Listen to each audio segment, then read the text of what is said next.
Assalamualaikum warahmatullahi wabarakatuh. Perkenalkan, nama saya Fatimah Zahra. Saya berasal dari kelas Humas 3A akan menjelaskan tentang 25 teori komunikasi. Teori yang pertama ada dari Laswell. Laswell menyatakan bahwa cara yang terbaik untuk menerangkan proses komunikasi dalam menjawab siapa yang mengatakan, melalui saluran apa, dan kepada siapa, dan efeknya apa. Jadi Laswell menjelaskan bahwa ketika kita berkomunikasi, siapa yang mengatakan, apakah orang itu seorang direktur, apakah orang itu seorang bawahan, dan kita pasti beda dalam menyampaikan bahasa komunikasi. Kemudian komunikasi itu melalui saluran apa? Apakah secara langsung atau face to face atau melalui hubungan telepon? Dan juga kepada siapa? Ketika misalkan direktur berbicara kepada bawahan, maka biasanya lebih cenderung ke perintah. Dan efeknya apa? Efeknya berarti seorang karyawan akan menjalankan perintah seorang direktur tersebut. Selanjutnya yang kedua ada teori komunikasi behaviorisme. Teori ini sangat terkenal loh, karena teori ini tidak hanya dilakukan dengan proses komunikasi secara langsung menggunakan suara atau menggunakan indera mulut. Namun juga komunikasi ini bisa berupa dengan bahasa tubuh atau gerak tubuh seperti mengangkat jempol atau meminta maaf. Selanjutnya yang ketiga ada teori informatif. Teori ini menekankan bahwa setiap komunikasi harus mempunyai informasi yang memang dibutuhkan oleh seorang komunikan atau komunikator itu. Jadi mereka berkomunikasi dengan apa yang mereka butuhkan, dengan apa yang mereka sedang perbincangkan. Kemudian juga sinyal media yang digunakan itu baik, selalu baik. Jadi biasanya komunikasi informatif ini dilakukan secara langsung, face to face, tanpa melalui adanya media seperti telepon. Selanjutnya, teori yang keempat yaitu teori uses and gratification atau teori penggunaan dan kepuasan. Teori ini dikembangkan oleh Blammer and Coates pada tahun 1974. Mereka berpendapat bahwa pengguna media memiliki peran aktif dalam memilih media yang digunakan, sehingga pengguna media dapat dikatakan sebagai pihak utama dalam suatu proses komunikasi. Dalam hal ini, pengguna mempunyai pilihan untuk menentukan media yang sesuai dengan kebutuhannya. Contohnya seperti media televisi, mereka menyediakan berbagai macam informasi dan para penonton bisa memilih informasi mana yang lebih penting. Selanjutnya, teori yang kelima yaitu teori agenda setting.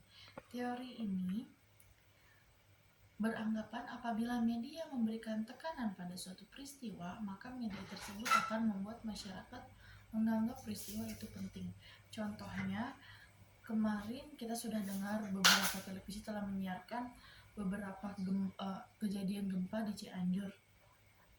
Nah, peristiwa itu atau berita itu tersebar luas, bahkan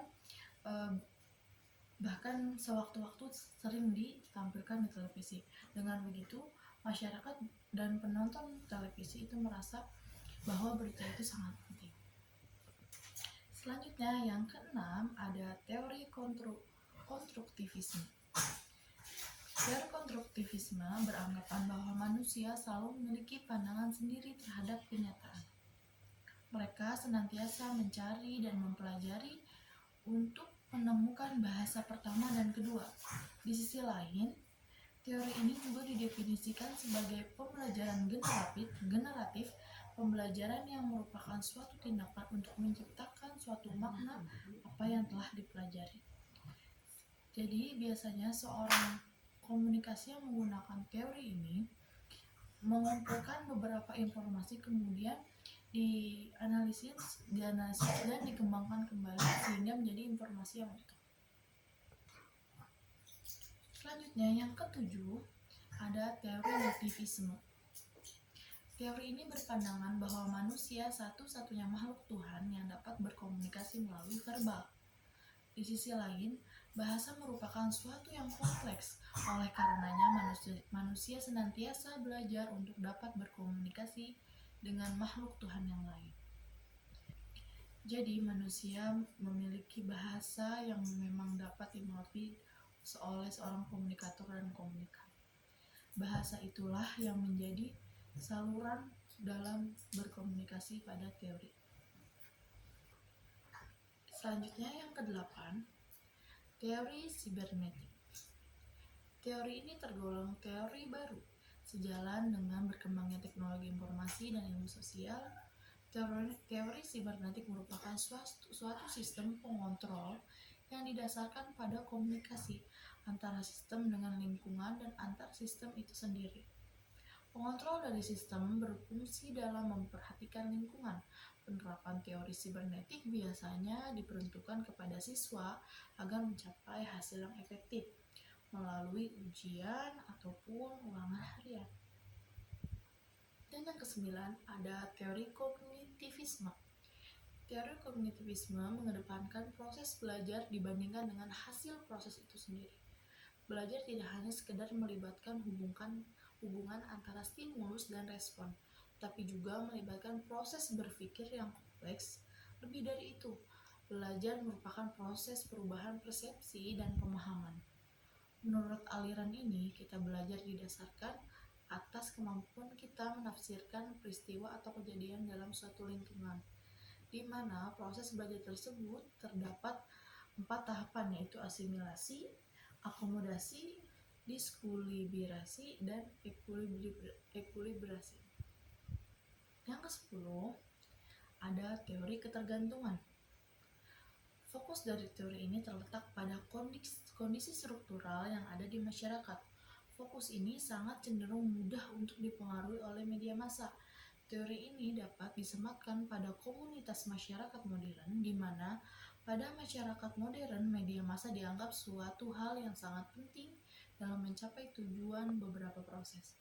Di antaranya yaitu proses memelihara, perubahan, serta konflik dalam tataran masyarakat dan masalah perorangan dalam suatu aktivitas sosial. Selanjutnya yang ke-11 ada teori inokulasi. Teori ini pada mulanya disampaikan oleh McGregor, di mana inokulasi dapat pula disebut sebagai suntikan yang mengambil analogi pada ilmu medis. Ibaratkan orang tidak siap menahan penyakit, maka dia harus disuntikan vaksin untuk memperkuat daya tahan tubuhnya. Teori ini mengemukakan bahwa lebih baik membekali terbujuk dengan argumen sanggahan daripada membiarkannya tidak siap menyangkal perspektif lawan. Yang ke-12 yaitu teori spiral of silence atau spiral keheningan. Teori ini berkaitan dengan bagaimana terbentuknya suatu pendapat umum dalam masyarakat. Spiral of silence ini menjelaskan bahwa terbentuknya pendapat umum dalam masyarakat ditentukan oleh proses saling mempengaruhi antara komunikasi massa, komunikasi antar pribadi, dan persepsi masing-masing individu serta hubungannya dengan pendapat orang lain dalam masyarakat. Teori ini dikembangkan oleh Elizabeth Noel dan Newman pada tahun 1976. Selanjutnya yang ke-14 ada teori norma dan budaya. Teori ini beranjak daripada pengaruh media massa yang kuat mengenai suatu hal. Hal tersebut dapat mempengaruhi kondisi sosial budaya dalam masyarakat. Pesan dari media massa mampu mengubah norma yang sudah ada dalam masyarakat. Di sisi lain, mampu memperkuat norma yang ada dalam masyarakat. Lebih dari itu, mampu menciptakan norma baru dalam masyarakat dalam teori ini. Selanjutnya, yang ke-15 ada teori belajar sosial. Teori ini dicetuskan oleh Bandura pada tahun 1925. Ia mengemukakan bahwa perilaku manusia dalam konteks sebuah interaksi tingkah laku terdapat hubungan timbal balik yang saling berkesinambungan. Interaksi terjadi antara perilaku kognitif dan pengaruh lingkungan. Pengalaman melalui observasi dan pengantaran terhadap suatu pesan yang disampaikan menjadi suatu hal yang penting dalam teori ini. Dalam teori ini terdapat 4 tahapan, Yang pertama adalah pembelajaran sosial terjadi atas adanya perhatian dari individu. Yang kedua, ada pembelajaran sosial dilakukan melalui ingatan.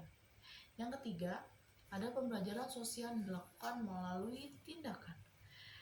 Serta yang keempat yaitu pembelajaran sosial dilakukan atas dasar motivasi dari masing-masing individu. Yang ke-17 adalah teori dependensi efek komunikasi massa. Teori ini merupakan salah satu teori dari komunikasi massa. Dependensi efek komunikasi massa beranggapan bahwa kepercayaan individu kepada media akan berkembang apabila kebutuhan informasional yang tidak dapat ditemukan dalam pengalaman langsung terpenuhi. Massa dinilai bergantung pada media untuk mencapai tujuan. Ini merupakan pendekatan konsisten dengan gagasan dasar dari model penggunaan. Littlejohn menilai ketergantungan seseorang dinilai dari jumlah dan sentralitas tentang fungsi informasi yang disajikan, serta stabilitas sosial semakin penting media terhadap individu, semakin tinggi pula nilai dari media tersebut. Selanjutnya ada teori birokrasi. Teori birokrasi digunakan untuk komunikasi organisasi. Max Weber pada tahun